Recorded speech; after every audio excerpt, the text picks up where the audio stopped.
Corape, la Coordinadora de Medios Comunitarios Populares y Educativos del Ecuador, presenta Ágora Democrática, un espacio para el diálogo, el debate y análisis de los temas de la coyuntura nacional en las voces de sus protagonistas. Bienvenidos, bienvenidas.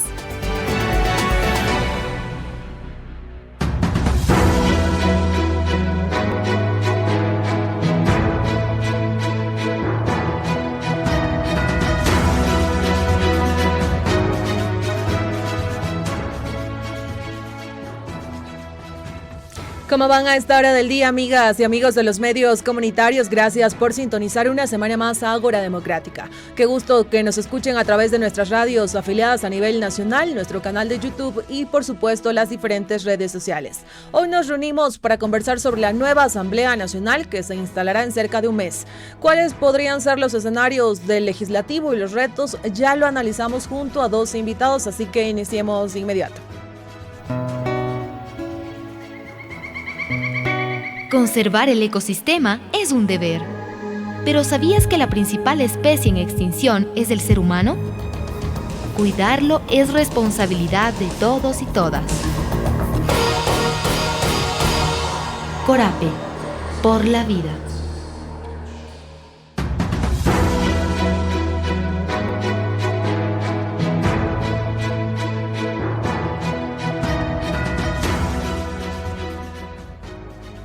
Amigos y amigas, y la Asamblea Nacional, ahora conformada por 151 legisladores, se instalará el próximo 14 de mayo de 2025. Y las fuerzas que se vayan conformando ahí dentro están presentes en el tablero político tras la reelección de Daniel Noboa.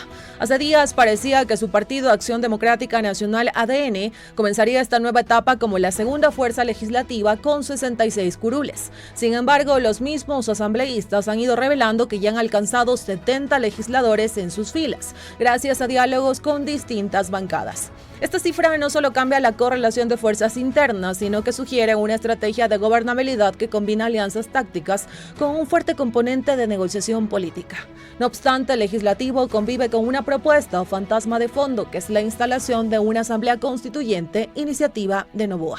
Con Noboa 4 años más, ¿cómo puede ser la relación ejecutivo-legislativo? ¿Qué tanto poder está dispuesto a ceder el legislativo? ¿Que ADN tenga más asambleístas es una estrategia para consolidar el liderazgo de Noboa? ¿Tendremos una Asamblea Nacional donde avancen los proyectos o solo las iniciativas del Ejecutivo? ¿Qué desafíos tendrá la nueva Asamblea Nacional? ¿Cuáles son esos temas que urgen avancen y no sigan quedando estancados? Estas y más preguntas aquí en Ágora Democrática junto a nuestros invitados, así que vamos a conocer quiénes nos acompañan.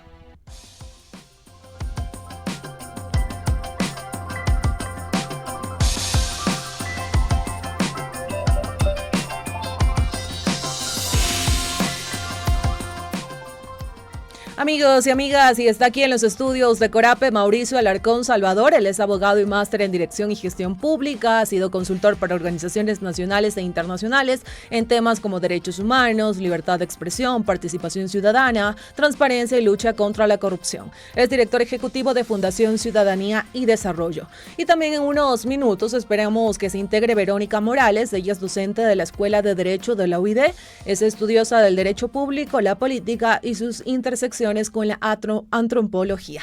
Vamos a esperar que se integre, pues está teniendo un poco de contratiempos debido al tráfico de la capital ecuatoriana, así que de inmediato iniciamos con el doctor Alarcón, que nos acompaña aquí en los estudios de Corape, para conocer, ¿no? Previo a que se instale esta nueva Asamblea Nacional, ya vemos cómo se mueven las fichas. Yo estaba revisando ahí sus redes sociales y usted también hacía eco de esta situación y mencionaba que ya se está haciendo presente el transfugismo político, o como uno también lo conoce en el populacho, el camisetazo, exacto, que vuelve a hacerse presente antes de que los legisladores tomen posesión de sus curules. De aquí a un mes de la nueva asamblea, ¿cómo pinta este escenario para usted? Bienvenido.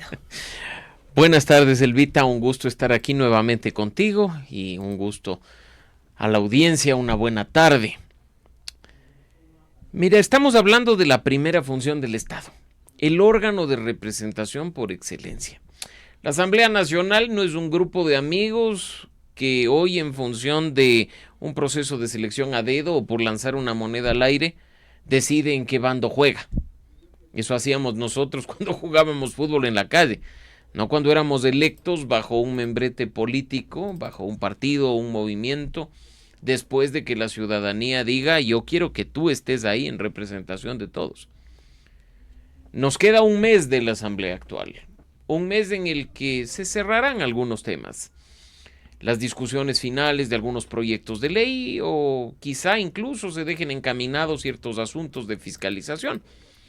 Pero de ahí a que en este mes sucedan cosas extraordinarias, creo que definitivamente no. Es más, probablemente después del feriado del 1 de mayo ya los equipos empezarán sus despedidas, los arreglos de la documentación, el mobiliario, el traslado y cerrarán definitivamente sus puertas del 13 de cara a los 151 legisladores que entrarán en funciones el 14 de mayo y que en la primera sesión tendrán la gran responsabilidad de darle al país autoridades legislativas y con un poco de suerte quizá hasta dejar ya integradas las comisiones permanentes. Es decir, en estos días que restan no podemos ver avances en temas importantes como por ejemplo el tema de las bases extranjeras, que es algo que se estaba tratando en la Asamblea Nacional, ya quedaría para el nuevo legislativo. Mira, porque no podría avanzar. Ya tuvimos nosotros esta información por parte de la propia Comisión de Enmiendas, que en definitiva lo que dijo fue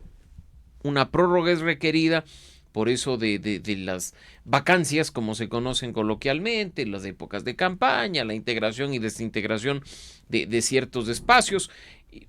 Probablemente quede el informe listo para votación, pero veo muy difícil que en este periodo legislativo se llegue a votar esa propuesta de cambio a la Constitución.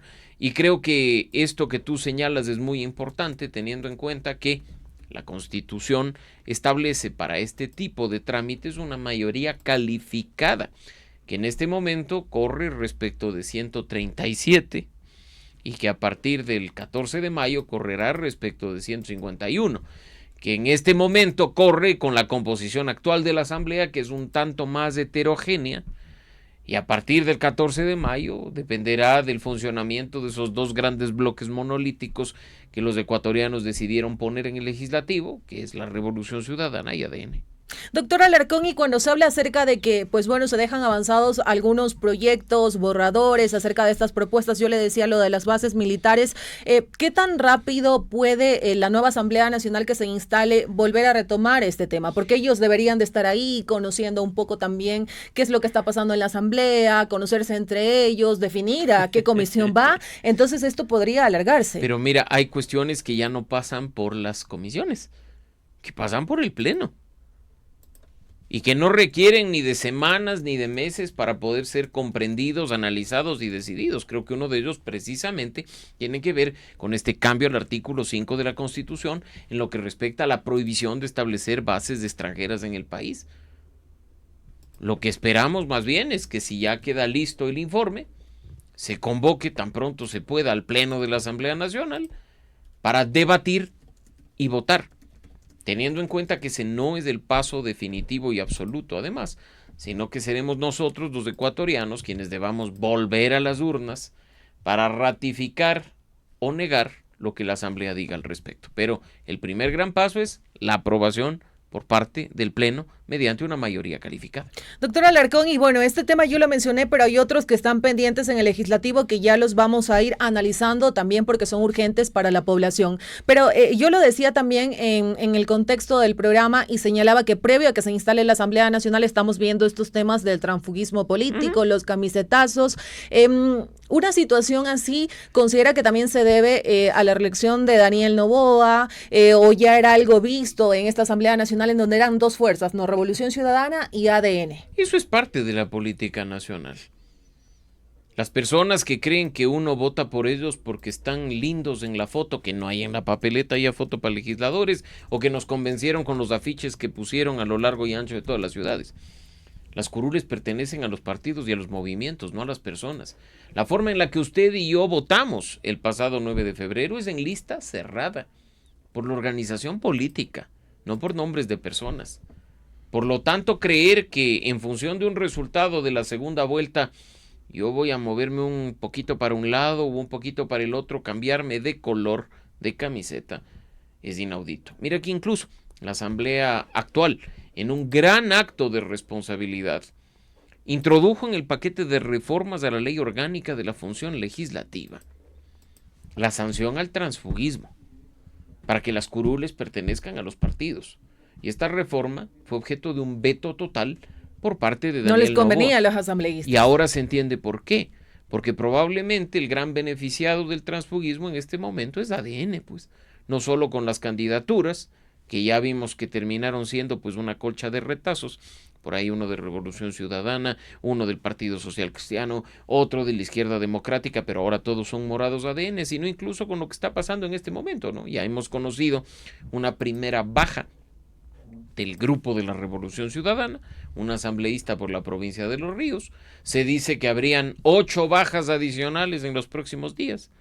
Y como pinta el panorama, muy probablemente esto lo que busque es crear una bancada disidente para que pueda tener un espacio en el CAL, controlar la mayoría de los procesos preliminares y después, por supuesto, hacer y deshacer con un voto bisagra en las comisiones. Usted ha hecho referencia a este caso del asambleísta por la provincia de Los Ríos que se conoció a tan solo pocas horas que ella mencionaba, pues bueno, que ya no iba a estar siendo parte de Revolución Ciudadana, aunque señalaba que esta decisión la había tomado semanas antes, pero que el tema de las elecciones no era pues el momento político para ella dar a conocer esta situación. Ella señalaba que iba a ser una asambleísta independiente. Le consulto, doctora Alarcón, en un escenario como el que vive el país, ¿este tema de ser un asambleísta independiente es posible o es algo que solamente lo dicen en ese momento porque están viendo qué bancada, en este caso, pues le dice vente a mis filas, o sí se puede ser independiente en una asamblea como la de Ecuador? No se puede ni se debe ser independiente. Fueron electos por un membrete político. Esa independencia no es otra cosa que corrupción. Porque lo que buscan con esa independencia es moverse de un lado para el otro y cotizar. Hay que decir las cosas como son. Me declaro independiente. Renuncia a su curul, señora. Usted no fue electa por Linda ni fue electa por su nombre. Usted fue electa por una organización política. Si ya no está de acuerdo con ella, renuncia a la curul. La curul no le pertenece. Y lo mismo va a pasar con las otras organizaciones políticas. Es una falta de respeto al elector lo que se ha hecho en todos estos periodos legislativos. Antes incluso de ya instalarse la asamblea. Lo vimos en 2023, lo vimos en 2021. Personas que dicen, no, ahora yo me declaro independiente. ¿Para qué? Para ver si soy el voto que falta para ser mayoría y ver si no me quieren dar una gobernación en mi provincia o unos carguitos de tenencia política. Es corrupción. Y mientras nosotros sigamos eligiendo a camiseteros, no esperemos resultados diferentes. La asamblea seguirá siendo la misma cosa.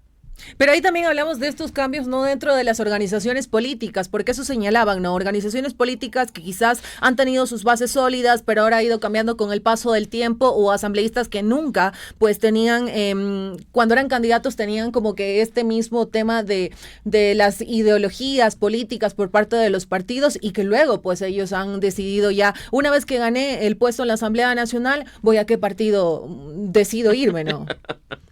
Entonces yo voy a estar viendo los resultados, qué es lo que hago, cómo me muevo. A ver, disculpe, es un voto más, es un voto menos para desconocer el mandato de la ciudadanía expresada a través del voto. Es un absurdo. Eso no puede suceder. La gente ya eligió. Y si usted no se siente a gusto con ciertas posiciones de su organización política, tiene pues objeción de conciencia.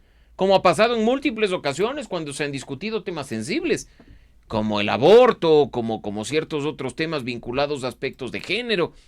Eso se llama objeción de conciencia, pero para ello no tengo que dejar de pertenecer a una organización política. Es absurdo lo que está pasando y más bien, insisto, me temo que esto es simplemente dejar abierto el camino para la corrupción. Están cotizando los votos para lograr una mayoría absoluta. La calificada le veo mucho más difícil. ¿La mayoría absoluta de cuántos asambleístas? 77. Okay. Que es lo que de acuerdo a las ADN reglas... ya tiene 70. Lo han dicho, que además de nuevo, eso también me parece extraño, porque están sumando automáticamente a 4 representantes de movimientos políticos locales, con los que ya han negociado. ¿Qué han negociado? ¿Una agenda legislativa? Y mencionaban que tenían conversaciones también con integrantes de Pachacutic y de otros partidos y que ya lo iban a dar a conocer en los próximos días. Bueno, pero ojalá sea una negociación transparente, ojalá sea sobre la base de un acuerdo programático, sobre la base de propuestas y no simplemente sobre la base del reparto de cargos. Eso sería, insisto, un acto de corrupción. Ok, estamos en Ágora Democrática, amigos y amigas, hablando acerca de la conformación de la nueva Asamblea Nacional, esos retos, desafíos y las fichas que se están moviendo a la interna en el Legislativo. Como les mencionamos, el día de hoy tenemos a dos invitados, el doctor Mauricio Alarcón Salvador, y les comentábamos que a medida que avance el programa, pues iba a integrar a la doctora Verónica Morales. Ella ya se encuentra aquí en los estudios de Corape, lista también para retomar este diálogo, este análisis, debate y, ¿por qué no?, reflexión acerca de la situación política también que está enfrentando el país. Así que de inmediato le damos la bienvenida a la doctora Morales. Iniciaba el programa consultándole al doctor Alarcón, en este caso, cuál era su análisis, su lectura acerca de la conformación de la nueva Asamblea Nacional, en donde ya se están moviendo algunas fichas, en donde se habla acerca del transfugismo político llamado camisetazo. Así que, doctora Morales, también conocer inicialmente cuál es su lectura de la conformación de esta nueva Asamblea Nacional previo a instalarse a menos de un mes. Bienvenida. Buenos días, Elvita, Mauricio, qué gusto compartir panel esta mañana con ustedes. El tema que usted propone es sumamente importante porque nos da muchas lecturas, pero para mí la principal es por quién y por qué estamos votando los ecuatorianos. Digamos, yo voto por un partido político o voto por una persona. Y frente a esta decisión que parecería como dicotómica en sí misma, pues yo diría que la política seria, la política dura, nos dice y nos manda y nos debería ordenar de que no hay tal decisión, de que no es de que lo uno no contradice a lo otro, ¿no? De que si yo voto por la persona que está aglutinada a través de una bandera, de una tienda política, será porque yo estoy votando porque comparto los valores que esa tienda política me está ofreciendo como tienda, como idea política, como idea de lo político y de lo público. Entonces, ese transfugismo político del que estamos hablando y de lo que ya han salido a dar declaraciones, como bien escuchaba Mauricio, esta mañana decía la gente, los asambleístas de ADN, sin ningún desparpajo, ¿no? Ya estamos con 4 más al momento.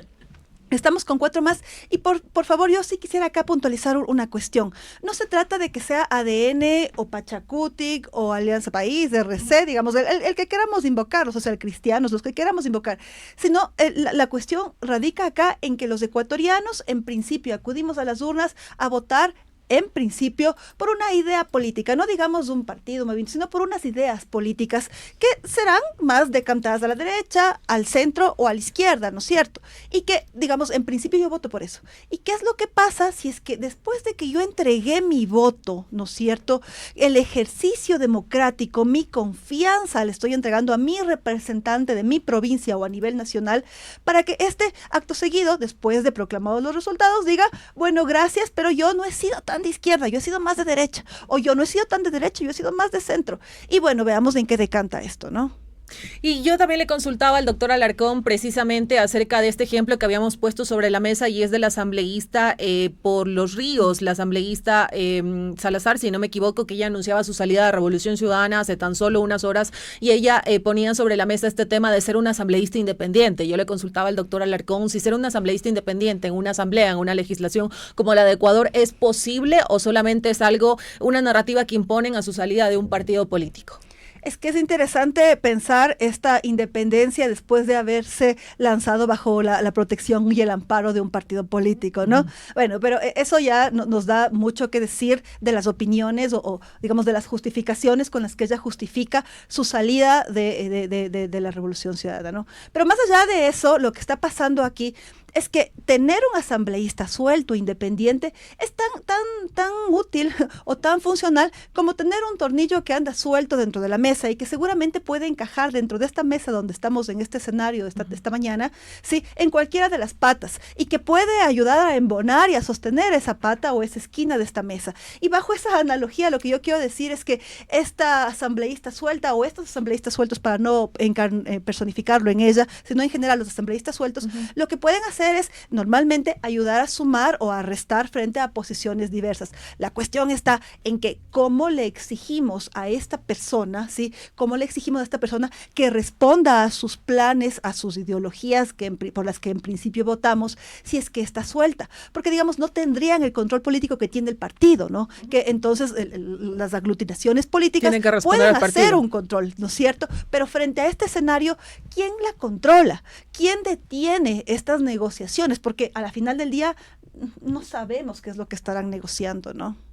Seguimos en Ágora Democrática y aquí también, como lo han mencionado nuestros invitados, como es de conocimiento también público en el país, la fuerza política que en este momento está teniendo más asambleístas dentro del legislativo sería ADN. Aquí consultarle, doctor Alarcón, ¿qué implicaciones políticas tiene que ADN, el partido oficialista, logre construir una mayoría, en este caso en la Asamblea Nacional, debido también a que se dice mucho, no, ADN, el partido oficialista fiscalizando al Ejecutivo, que en este caso es de su propio partido? Bueno, eso ya lo hemos visto en periodos anteriores. La responsabilidad mayor la deberíamos tener los ciudadanos, que con el voto procuraríamos idealmente generar un sistema de contrapesos, no entregarle a la misma organización política el Ejecutivo y el Legislativo. Ya vimos cuáles fueron las consecuencias de hacerlo en un periodo como el de 2013-2017, donde tuvieron en ese momento país una mayoría que hasta les permitió cambiar la Constitución. Entonces, ya hemos visto las consecuencias de eso. El problema no es tener mayoría. El problema es cómo lograr tener mayoría. El proceso y el camino para tenerlo. Y una vez con mayoría, ¿qué se hace? Porque no se trata de que porque la misma organización política esté en el Ejecutivo y el Legislativo debe haber espíritu de cuerpo e impunidad en materia de fiscalización. O que porque somos mayoría aprobamos cualquier ley, inconstitucional o no. Pero con una política lamentablemente irresponsable como la que tenemos en Ecuador, lo que estamos diciendo que no debería ser es.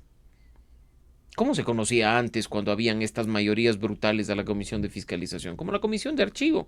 No pasaba nada. Muy probablemente si hoy se logra una mayoría, tengamos un caso muy similar. Así es que, lamentablemente, esto es consecuencia de nosotros seguir cayendo en el perverso juego de vota todo o vota todito. Hay que votar, como ya lo decía Verónica hace un momento, en función de compartir ideas, en función de compartir propuestas, planes concretos, no en función de, sobre pretexto de darle gobernabilidad, rayar la papeleta y, por ejemplo, poner en la Asamblea Nacional, con el respeto que los jóvenes se merecen, a una persona de 19 años que no tiene ni siquiera idea de cómo funciona el legislativo o qué es lo que dice la Constitución. Doctor Alarcón, y con este análisis que tenemos acerca de la conformación de la nueva Asamblea Nacional y el partido que en este caso tendría más legisladores, ¿se podría decir cómo quedaría la presidencia, vicepresidencia y las comisiones? ¿No? Porque cuando se conforma una nueva Asamblea Nacional, ahí se podría decir comisiones que son las más cotizadas, como la de fiscalización, que es la integración del CAL. ¿Ya se podría estar viendo este escenario? ¿Quién presidiría el legislativo? Mira, lo único que sabemos con certeza, de acuerdo a lo que dice la Ley Orgánica de la Función Legislativa, es que el 14 de mayo la sesión inaugural va a estar dirigida por la asambleísta más votada, que es la señora Asín. Va a estar codirigida por el segundo asambleísta más votado, que es el señor Raúl Chávez. Y va a tener como secretario al tercer asambleísta más votado, que es el señor Alfredo Serrano del Partido Social Cristiano. Eso es lo único cierto. De ahí en adelante, lo que corresponde es armar grupos, conformar bancadas y proceder a la elección de autoridades. Sin olvidar que el CAL se integra por 7 miembros.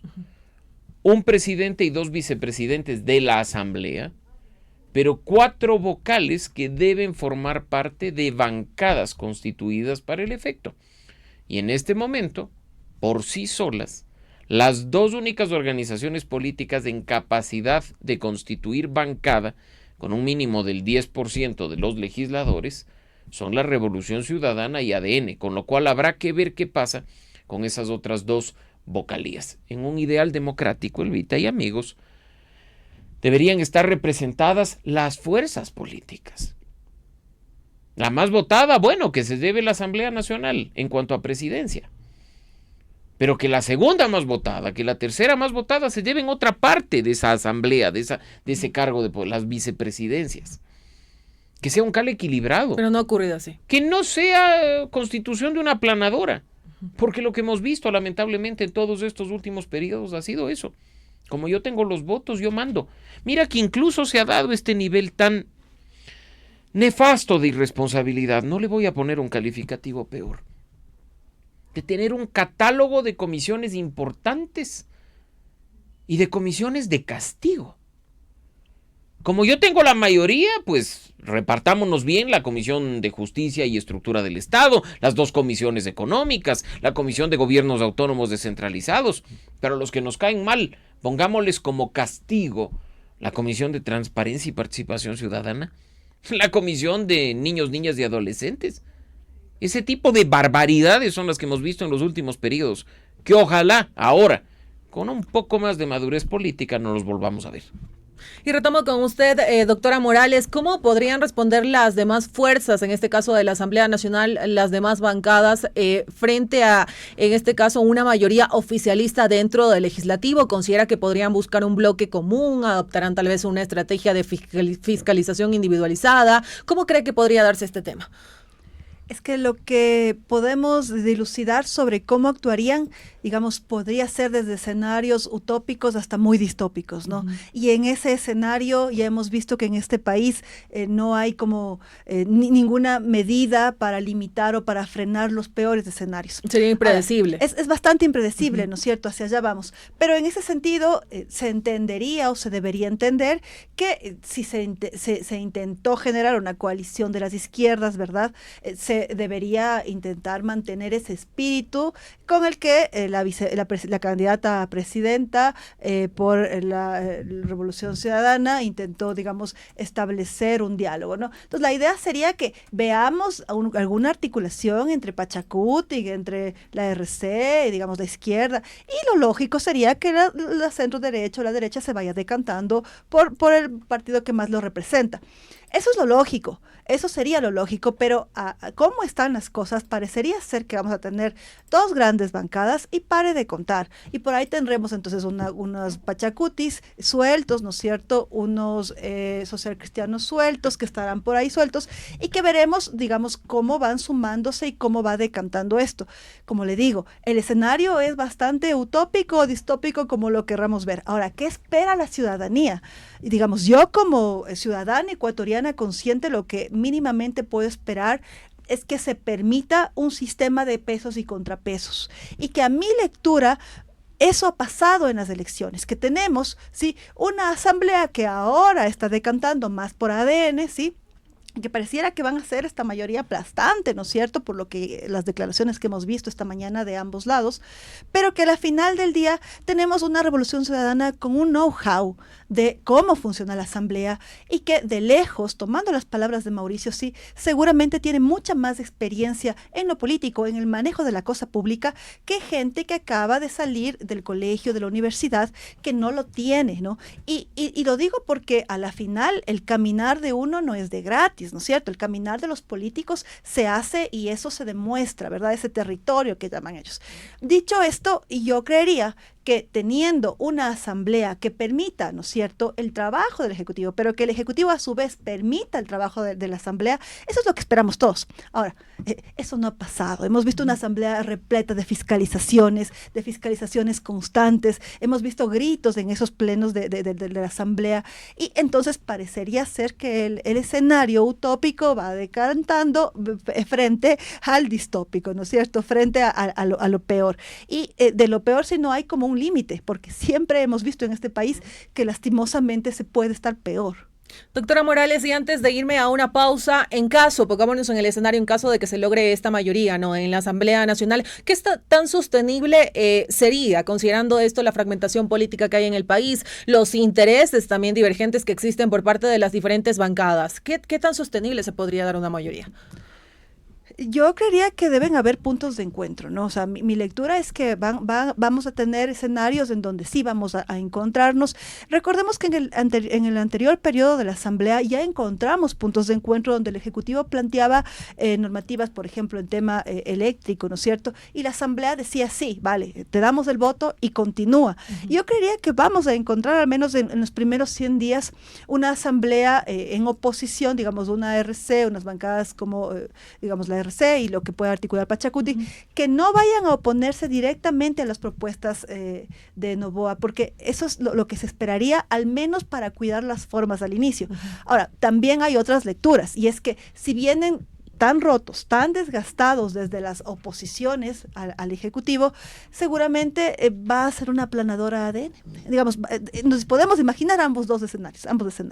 Ok, con esta intervención me voy a una pequeña pausa, amigos y amigas, pero ya regresamos aquí en Ágora Democrática a través de los medios comunitarios. Sigan en sintonía de este espacio.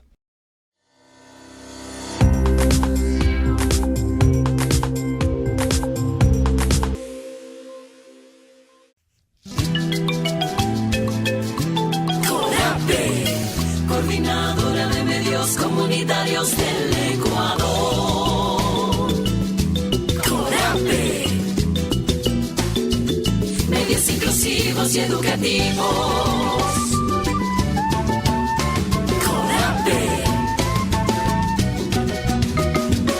Medios interculturales con las voces populares, hablando como tú, contigo.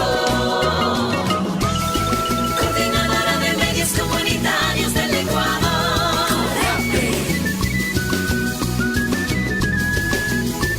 CORAPE. Coordinadora de Medios Comunitarios del Ecuador.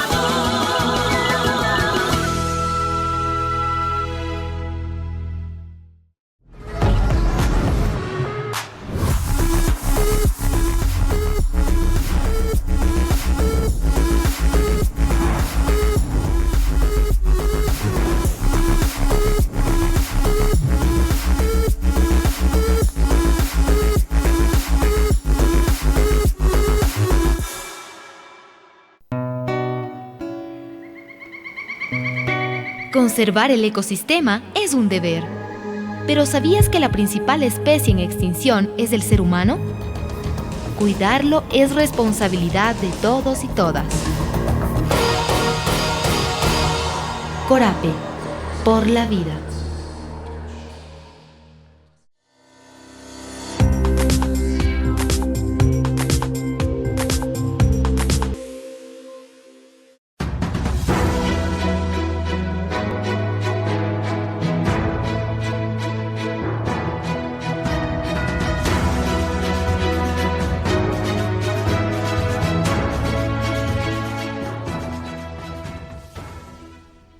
Amigos y amigas, estamos de regreso en Ágora Democrática. Gracias a quienes nos siguen a través de los medios comunitarios de CORAPE. Estamos hablando sobre la conformación de la nueva Asamblea Nacional, estos movimientos de fichas que ya se están viendo a la interna y por supuesto también estos retos, desafíos y conociendo sus posibles escenarios que se podrían dar entre el Ejecutivo y el Legislativo. Y lo mencionaba yo al inicio del programa, la Asamblea Nacional también convive con este fantasma de una posible Asamblea Constituyente que recordemos también ha sido propuesta del presidente Daniel Noboa. Aquí le consulto, en este caso, al doctor Alarcón, ¿cómo ve esta propuesta de una asamblea constituyente? ¿Cómo quedaría ahí la actual asamblea? Quizás el tema de la asamblea constituyente también puede ser algo que se da en estas conversaciones entre las diferentes bancadas, hay acuerdos, condicionamientos. ¿Cómo ve este tema usted, doctor Alarcón?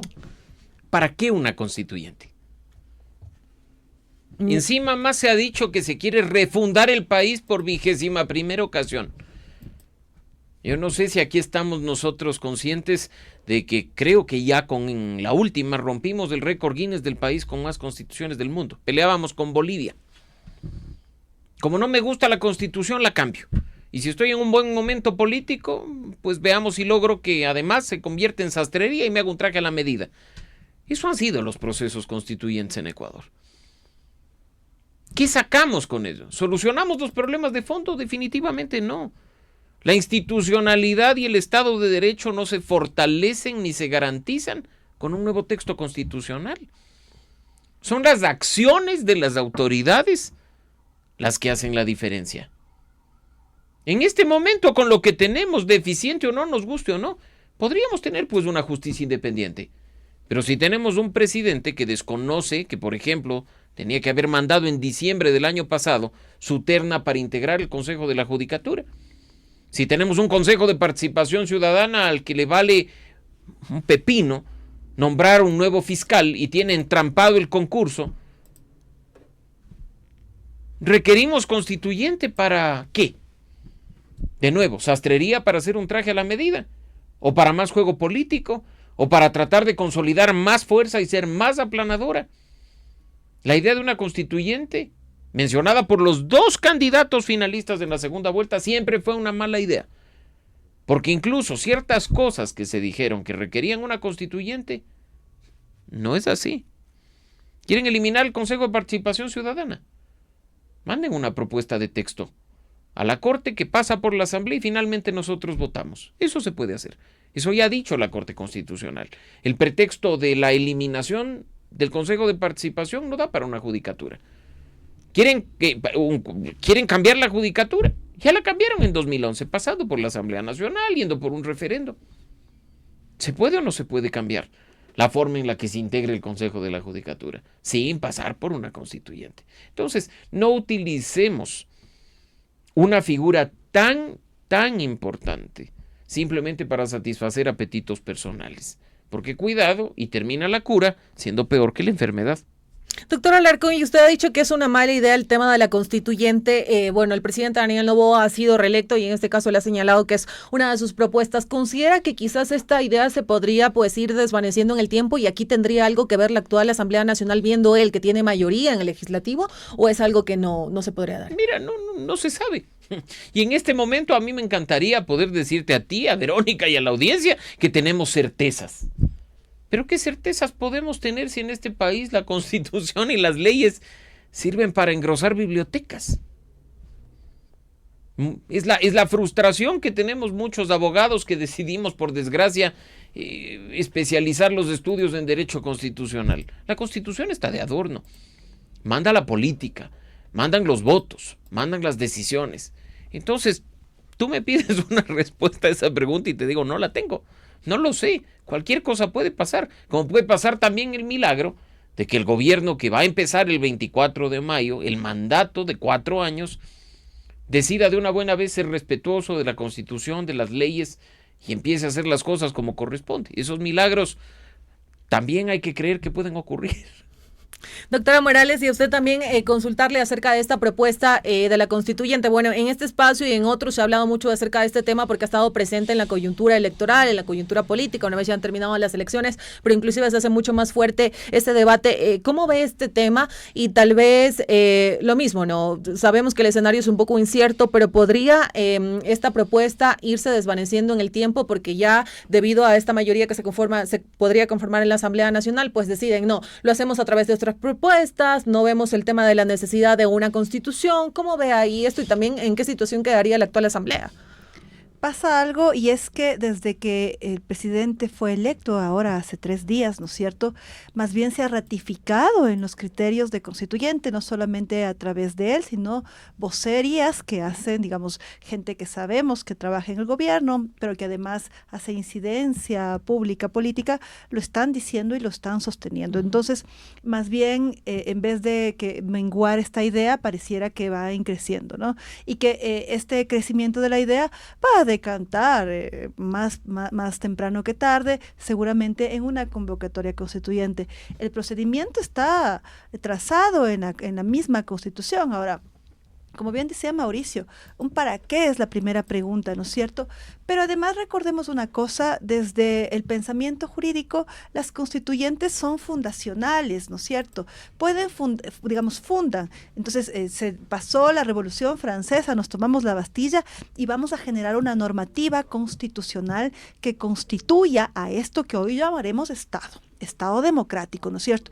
Y entonces, bajo esa lógica de ideas, existe un autor que a mí me gusta mucho cuando pensamos esto en la universidad, que se llama Walter Benjamin, y él dice que el derecho tiene muchas, digamos, varias aproximaciones para entender el derecho, ¿no? Pero una de ellas es entender que el derecho tiene un poder, ¿no es cierto?, creador, y que atrás de este poder creador está esta constituyente. Para no alargar la explicación con esto, pero sí para llegar a un punto central, y es que cuando pensamos en este poder que tiene la constituyente, es porque decidimos que el Estado necesita otro camino, y borra y va de nuevo, tan fuerte como la Revolución Francesa. Y acá la cuestión es, ¿este es el momento político para refundar el Estado? Y lo digo no solamente desde el planteamiento de que el presidente tenga los votos o no, sino desde que este es el momento, realmente es el momento, tenemos los intereses, tenemos los puntos claros, sabemos hacia dónde vamos, tenemos las reclamaciones que faltan incluir en la Constitución por los grupos sociales que están pidiendo y vienen caminando años y ¿tenemos eso? O lo que tenemos es una intención de quitar de esta constituyente ciertos puntos que pueden ser problemáticos para este y para cualquier gobierno. Por ejemplo, temas de pueblos y nacionalidades, temas de derechos ambientales, olvídese. O sea, es que eso en un plumazo marcharía y sin dudarlo. Y sin embargo, yo quiero traer, si me permite un poquito más de extenderme, una reflexión. Mi línea, si bien es el pensamiento jurídico, también yo trabajo de manera especialmente en la línea del derecho inmobiliario. Entonces yo trabajo mucho con el sector inmobiliario y trabajo muchísimo con clientes del sector inmobiliario de ambos lados. Dicho esto, el sector inmobiliario se encuentra bastante detenido, por no decirlo del todo, ¿sí?, en este periodo electoral. ¿Qué es lo que va a pasar? Nos enfrentaríamos a un nuevo periodo electoral, ¿verdad?, en donde nuevamente la economía estaría en este estancamiento. Conversaba con gente del sector inmobiliario y me decía que los números están al igual que el primer trimestre de la pandemia. Y esto es una cosa, digamos, de locos. Nadie en su sano juicio, por más apremiante que sean los cambios constitucionales, si es que lo son, digamos, no estoy poniendo en duda, quizá el equipo del presidente y del Ejecutivo se levanta un día y nos dicen, miren, esta es la propuesta, y lo tienen lista, que la sacan abajo de la manga, ¿no? Y no estoy, digamos, oponiéndome directamente, lo que digo es, el momento económico del Estado ecuatoriano no puede permitirse una campaña electoral más. No podemos permitirnos, no podemos mantener la economía estancada como está, porque no hay inversor alguno con dos dedos de frente que quiera decir yo voy a poner un centavo en este país en donde no sé en qué va a decantar la Constitución. En donde es inestable todo lo que ocurre. Y aquí también poniéndonos en el escenario en caso de que, pues bueno, esta propuesta de la Constitución, de la constituyente se concrete, ¿qué pasa? Es una duda que surge en la población con todos esos temas que quedan pendientes en la Asamblea Nacional. Lo mencionaba con el doctor Alarcón, hay temas pendientes como el tema de las bases militares, también está esta reforma, si no me equivoco, al financiamiento a los partidos políticos, y hay otros temas como la ley de protección de derechos de los animales. ¿Qué pasan con estos temas en caso de que se apruebe una constituyente? ¿Quedan estancados y se olvidan totalmente porque voy a hacer los cambios en la constituyente, o tengo la constituyente y luego retomo con estos cambios? ¿Cómo queda eso? Es que es interesante porque habrá que ver la capacidad de refundación, de refundar el Estado que tenga esta constituyente o no. Digamos, a priori yo creería que bien podemos ser el segundo Chile. Digamos, ¿qué pasó en Chile, no? Tenemos un Boric que gastó 2 veces a 2 convocatorias a votar la Constitución, ¿no es cierto?, la propuesta de Constitución, y la gente en Chile dijo, hombre, te confiamos a ti la presidencia y creemos en tu modelo político presidencial y tu propuesta de trabajo, pero no queremos un cambio constitucional. Eso no estamos pidiendo, nosotros creemos en ti, pero con estas reglas del juego. Okay. Y entonces, yo creo que muy seguramente lo que pasa en el Ecuador es lo mismo. Se ha votado por el presidente Noboa, la decisión popular es esa, hay que respetar la decisión popular, pero sin embargo, ese voto no constituye un cheque en blanco para que cada una de las propuestas que haga pueda refundar el país. Y seguramente, por eso digo, que entrar en un juego de nueva elección es muy riesgoso. A ver, ¿por qué el presidente y por qué los presidentes en general buscan convocar a una nueva constituyente sin que existan motivos de peso atrás, ¿no es cierto?, como la Revolución Francesa? y es que normalmente se vuelven en un medidor de la capacidad de aglutinamiento político, de convocatoria, de aceptación, de la aprobación, ¿no es cierto? Pero si lo hace ahora sería muy pronto para ver tal vez ese cronómetro de aprobación del presidente Noboa, si recién ha sido reelecto. Sí, pero veamos que inclusive a pesar de la prontitud, pensemos en Boric, a pesar de la prontitud y de los picos altos de aprobación que él tenía en Chile, aún así, a pesar de ello, la gente le dijo que no, e insisto, ¿no? Confiamos en ti para esto, pero no confiamos, digamos, confiamos en ti, pero con esta norma, con esta constitución, no con otra. Y eso fue lo que pasó. Y yo me temo que eso pasará sabiendo que los platos rotos los pagaremos los ecuatorianos a la final del día, porque esto nos va a costar plata, esto nos va a costar el desgaste que una campaña política genera, pero además nos va a costar la incertidumbre de no querer invertir un real en este país. Porque nadie invierte. Sí, doctora Morales, y algo que también habíamos mencionado y he tenido la oportunidad de entrevistar a algunas personas y señalan que las dos asambleas podrían estar trabajando al mismo tiempo, ¿no? ¿Eso para que lo aclare un poco? ¿Podrían estar? Sí, no, doctora Alarcón. Es que eso dice la Corte Constitucional. Sí, no es que una se quede. A ver, partamos de un hecho. El proceso constituyente está establecido en el artículo 444 de la Constitución, pero ya la Corte Constitucional, mediante ciertas sentencias, ha determinado algunos parámetros que modulan mucho el tema de la constituyente y el artículo 444, partiendo del hecho de que, uno, no se puede refundar el país, dos, no se puede asumir plenos poderes, y tres, debe tener competencias claras, como dice el artículo 444, para trabajar en cambios del texto constitucional. Así es que, si tú me preguntas a mí si se respeta lo que dice la Constitución y los pronunciamientos de la Corte, deberían coexistir una asamblea constituyente y una asamblea nacional. Pero ahí, entendiendo el contexto de lo que está pasando y de la propuesta y de la magnitud por el contexto, insisto, no buscan una asamblea constituyente respetando el 444 de la Constitución. Y ese es el problema, digamos, porque si bien ya Mauricio lo acaba de decir, ¿no es cierto? Tenemos esta cancha trazada, pero es que no se busca jugar en esa cancha. Quizá ni se busca jugar ese deporte, quizá estamos pensando que vamos a jugar el fútbol que establece el 444 y por ahí ha sido boli. Y por ahí ha sido boli. Entonces, esta analogía a mí me sirve para un poco decir a la gente, sí, esto es lo que dice la Constitución, pero lastimosamente, de aquí a que se respete, veamos en qué decanta, ¿no? Hay un camino muy largo. Ok, y estamos entrando a los minutos finales de Ágora Democrática. Todavía nos quedan algunas preguntitas por avanzar y lo mencionábamos, amigos y amigas, aparte de analizar pues estas fichas que se están moviendo a la interna de la Asamblea Nacional, pues nos poníamos en algunos posibles escenarios para que usted desde su hogar, desde el espacio donde se encuentre, también analice un poco, tenga esta mirada crítica y reflexiva acerca de la situación que está ocurriendo en el país, situación que muchas veces nosotros también como ciudadanos pues no le prestamos tanta atención, no la analizamos y decimos, bueno, allá en la asamblea lo que esté pasando, sin importar que esto también a nosotros nos afecta desde los espacios donde nos encontremos. Y aquí un poco consultarle al doctor Alarcón, como lo mencionaba, él es parte de Fundación Ciudadanía y Desarrollo. Desde este espacio pues también hacen esta valoración, este análisis del trabajo del legislativo. Y aquí consultarle un poco, doctor Alarcón, cuáles son esos temas urgentes que en este caso debería tener la Asamblea Nacional que viene, que se conforma con 151 legisladores, ya sean reformas económicas, seguridad, empleos, derechos que ya no pueden seguir esperando, porque hay muchos temas como el tema de la niñez que lo han denunciado diferentes organizaciones, lleva años y años y no se le da paso. Elvita, entrar en este momento a darte un catálogo de todo lo que está, algunos, nomás pero importantes. te digo, un catálogo de todo lo que está represado en la Asamblea nos llevaría un programa o dos. Porque tú tienes incluso proyectos de ley a medio camino que se presentaron hace 10 años, hace 12 años. Y esos quizá podrían ser urgentes, pues. Ley que no es oportuna, no sirve. Pero ahora hay que entender también que hay prioridades identificadas por el país que requieren, sí, gestión pública, pero algunos arreglos normativos, temas de inseguridad, temas de crisis económica, temas de generación de empleo, temas de lucha efectiva contra la corrupción, que además no pasan por reformas parche. Quite una coma y ponga un punto donde en el artículo tal, ¡ay, qué gran proyecto de ley! De esos tenemos muchos, ojo con ese detalle.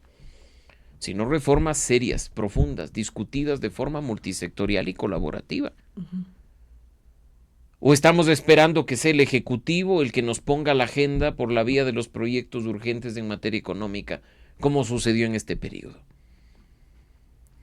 Yo creo que ahí, y a propósito de lo que tú señalas, el primer gran acto de responsabilidad de los 151 legisladores en el ejercicio de sus funciones sería no presentar nuevos proyectos de ley, muchos de ellos novelerías anunciadas en sus campañas electorales, para más bien impulsar la evacuación de todo aquello que está represado desde hace más de una década. Y tú hablas de un tema de derechos, pero no hay que olvidar que a esta legislatura, por ejemplo, le va a tocar retomar el debate de normas que fueron vetadas de forma total, ¿no? No hay un código de la salud cuya discusión final no ha podido ser dada y la votación y la decisión final después del veto total que tuvimos en el gobierno anterior. En este gobierno con Daniel Noboa hemos tenido ¿cuántos? 11 vetos totales. Esas normas van a aparecer, porque el veto total no es archivo de norma. Claro, es por un año. El veto total es congelarla por un año para que se retome y se apruebe, sí, con mayoría calificada, lo cual con esta asamblea va a ser bastante más difícil. Pero esos temas están ahí. Ojalá los 151 dignísimos representantes de los ecuatorianos en la asamblea, al menos antes del 14 de mayo y una vez que ya ha terminado la campaña de la segunda vuelta, entren a la página web, vean el sistema de formación de la ley y se den cuenta no solo cómo es el proceso, sino todo lo que está pendiente de discusión, de aprobación en la Asamblea Nacional. Ojalá lo hagan, si no lo que vamos a hacer es, llegan los 151 a presentar nuevos proyectos de ley que son cualquier cosa y se siguen acumulando. El otro día no recuerdo qué comisión de la Asamblea, si era la de GATS o la de temas económicos, decía, hemos tenido que unificar 24 proyectos de ley en uno, porque los 24 hablaban de lo mismo. Eso es una irresponsabilidad, así es que ojalá, de nuevo, porque la esperanza es lo último que se pierde, tengamos una asamblea que empiece con pie derecho, se gane el respeto, la credibilidad y la confianza de la ciudadanía y pueda mostrar resultados lo antes posible. Doctor Alarcón, y usted que conoce de estos temas y que ha compartido un dato interesante, y es que en muchas de estas propuestas que se hacen por parte de los asambleístas, pues solo son cambios en tal vez una letra, una palabra, una coma. Tal vez ahí existe una figura que pueda detener que se hagan estos cambios que pueden ser innecesarios, que no cambian en nada la ley, o se pueden seguir presentando y presentando. Es que se puede, y no creo yo en las restricciones, no creo que debamos tener una ley orgánica de la función legislativa que les diga no presente proyectos de ley de un artículo.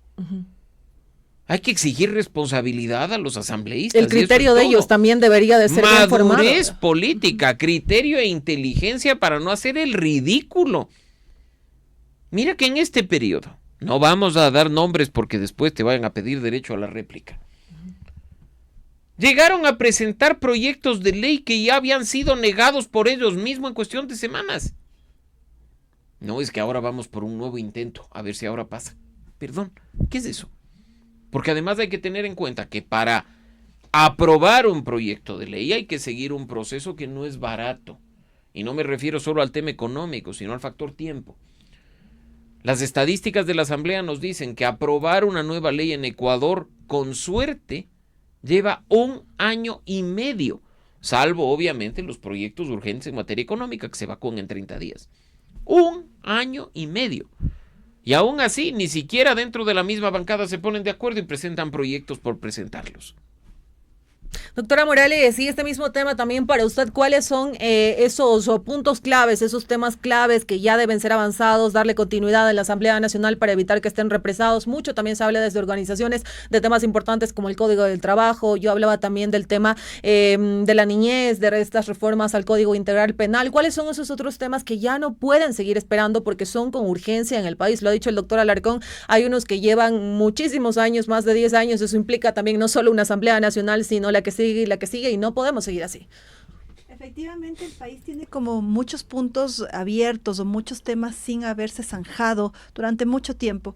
Y frente a esto, además de los que usted dice, yo sumaría, por supuesto, seguridad energética o una integralidad energética y, por supuesto, seguridad, economía, trabajo, ¿no es cierto?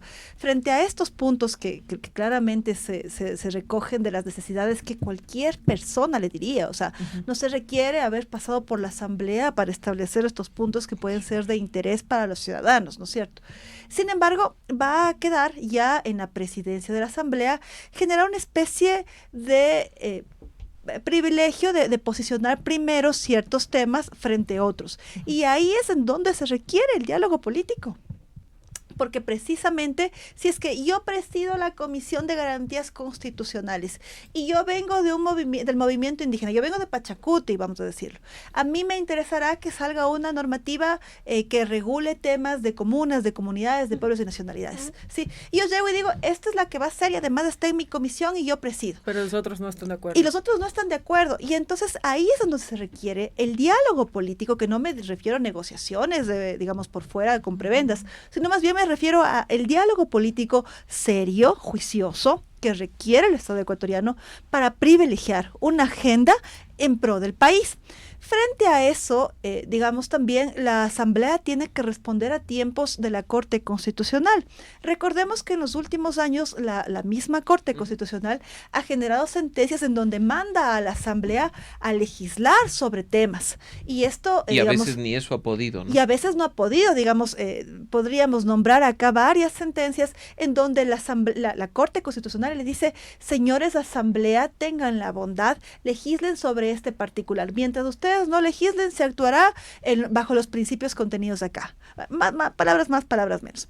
Y entonces la Asamblea ya está cayendo en un incumplimiento de las decisiones de la Corte Constitucional, pero no de esta. O sea, la que recibe ya recibe, las comisiones que reciben ya reciben los incumplimientos de las anteriores. Dicho esto, existe, digamos, algo que además de la agenda que por lógica viene dada, es que tenemos un mal los ecuatorianos y que los políticos tienen también este mal y son los provocadores de este mal. Y es que cada asambleísta que llega hace un control C, control V de la normativa existente, ve lo que pasa en Colombia y en España, le articula hoy que es más fácil, por ahí quizá le pasan por el ChatGPT y hacen algo llamado proyecto de ley. Y se toman la foto y se les va entregando en la ventanilla de la Asamblea Nacional, agarrados así el documento diciendo, por mi provincia, entrego el proyecto de ley y estamos legislando por ustedes. Y luego se hacen el TikTok y la gente aplaude porque ve que la fulanita y el sultanito están trabajando. Pero al final del día eso no genera un verdadero cambio. Un cambio, eso lo que genera es una obstaculización, porque al final del día serán las comisiones a través de todos, digamos, sus miembros, de sus asesores, quienes tengan que, por obligatoriedad de la norma, de alguna manera hacer esta articulación entre los 20 proyectos de ley que hay sobre lo mismo. Y a la final del día están obligados a hacer esa triangulación de la normativa, de los 20 proyectos de ley existentes. De hecho, les toca pedir primero al CAL que se le informe qué proyectos existen y luego conseguir estos proyectos. Y luego, si se toman en serio el trabajo, llamarle a los asambleístas y pedirles que ahí en comisión participen y digan, hombre, usted presentó este proyecto, ¿no es cierto? ¿De cuál era el espíritu de esta normativa? ¿Por qué puso esto, no es cierto? Para tomar estos apuntes y ojalá generar un proyecto articulado. Es en el mejor de los casos. Pero esto implica un trabajo larguísimo. Y entonces, decir esto, cada vez que vemos un político agarrado al proyecto de norma tomándose la foto, seguramente será porque está justificando su sueldito, pero no necesariamente porque está aportando a la democracia de este país. Perfecto, estamos ya entrando a los minutos finales de Ágora Democrática. Nos faltó tiempo en este caso para seguir hablando acerca de un tema tan importante como este junto a nuestros dos invitados. Nos ha acompañado Verónica Morales, docente de la Escuela de Derecho de la UID y estudiosa del Derecho Público, y Mauricio Alarcón Salvador, abogado y, como les mencionamos, director ejecutivo de Fundación Ciudadanía y Desarrollo. Como siempre, a los dos, muchísimas gracias por el tiempo y la deferencia hacia los medios comunitarios de Corape. Valoramos cada uno de sus análisis. Y a ustedes, amigos y amigas, en este caso, por estar pendientes de Ágora Democrática, pero antes se me estaba olvidando, antes las conclusiones del tema que hemos analizado, yo ya les estaba agradeciendo. Y doctor Alarcón, en un minuto, por favor. Muy concreto y en 30 segundos. Hagámonos responsables de las personas que elegimos. No nos desentendamos y creamos que democracia es simplemente rayar una papeleta y vernos cada 2 o cada 4 años. Estemos pendientes de lo que hacen nuestros representantes, hagamos control social y exijamos permanentemente rendición de cuentas. Y doctora Morales, también en un minuto, por favor, esa conclusión. Que sepan los asambleístas electos, nacionales o provinciales, que la ciudadanía va a estar vigilante, que la academia cumple su rol, que la academia está observando a través de trabajos de investigación, de análisis sesudos, en los que ponemos nuestro granito de arena, y que los asambleístas no pueden estar, digamos, a su suerte al ir y venir, sino que tienen una ciudadanía que está comprometida. En mi caso, desde la academia, yo sí quiero decir, estamos presentes, estamos vigilantes y vamos a seguir vigilantes de esto porque se trata del presente y del futuro del país. Perfecto, ahora sí, sin esa conclusión no me podía ir con mis invitados, amigos y amigas. Gracias por acompañarnos. Nos vemos otra semana a través de Ágora Democrática y de esta gran red de medios comunitarios a nivel nacional. Un abrazo fuerte, cuídense mucho. Usted escuchó Ágora Democrática. un espacio para el diálogo, el debate y análisis de los temas de la coyuntura nacional en las voces de sus protagonistas.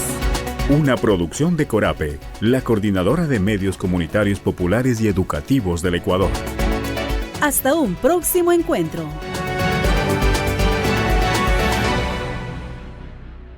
Una producción de Corape. Derechos reservados.